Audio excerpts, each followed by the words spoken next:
I'm proud that this year Norway decided to triple its military support to Ukraine. It will be a tragedy for Ukraine if Putin wins the war, but also dangerous for all of us.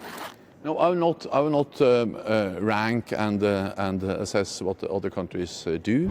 Norway's Finance Minister Jens Stoltenberg returned to Brussels for the Economic and Financial Affairs Council, marking his first appearance in this setting since 1996.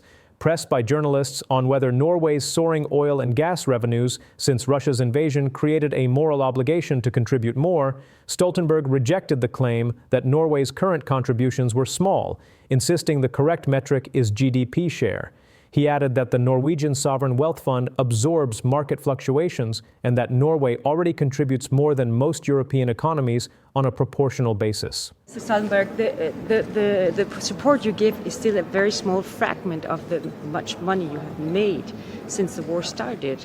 So do you think that since now Ukraine is running out of money in start of 26, do you think that Norway has a bigger moral obligation to support Ukraine economically since you make so much money? We all have obligation to support Ukraine, and therefore I welcome that more and more countries are providing substantial support to Ukraine. I have worked for increasing the support for Ukraine since I came here in 2014 in my position as Secretary General of NATO.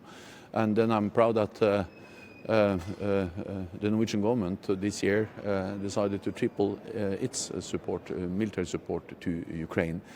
To estimate the consequences of the war is extremely difficult because oil and gas prices go up and down. We put all of that into this fund, and then we finance the budget with the return from the fund. I think I think that how much different countries should provide, of course, also should be related to how wealthy they are, how rich they are.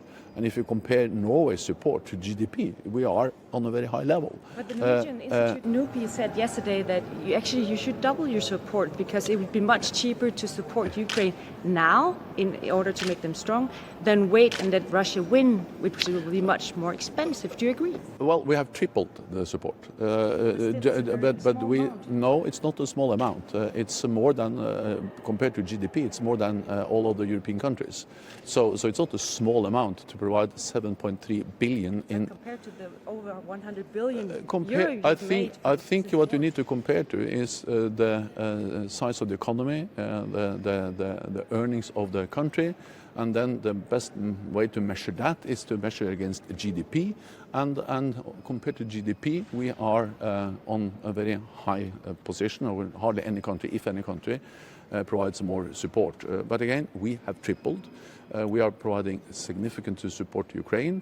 I think we all should provide support to Ukraine, and I urge all the countries to do more. We should all do more, and Norway is doing more. A question on corruption. In light of the corruption scandal erupting on Wednesday, has this rattled Norway or the EU's support for Ukraine when it comes to financial assistance? And how are you going to make sure that any financial support for Ukraine isn't misappropriated? We are providing our support through different international channels, including, for instance, NATO, which has a mechanism to provide support to Ukraine. And I'm absolutely confident that the NATO mechanism, but also the other mechanisms which we are providing support to Ukraine through, they do the utmost to make sure that the money is actually delivered and used to protect Ukraine. I know also that President Zelensky really works hard to fight corruption, and we should support him in those efforts. But the right response is not to reduce support to Ukraine. The right response is to continue to provide substantial economic and military support to Ukraine, and then help him in fighting corruption, because it's urgent and it's important for us that Ukraine succeeds in stopping the Russian aggression.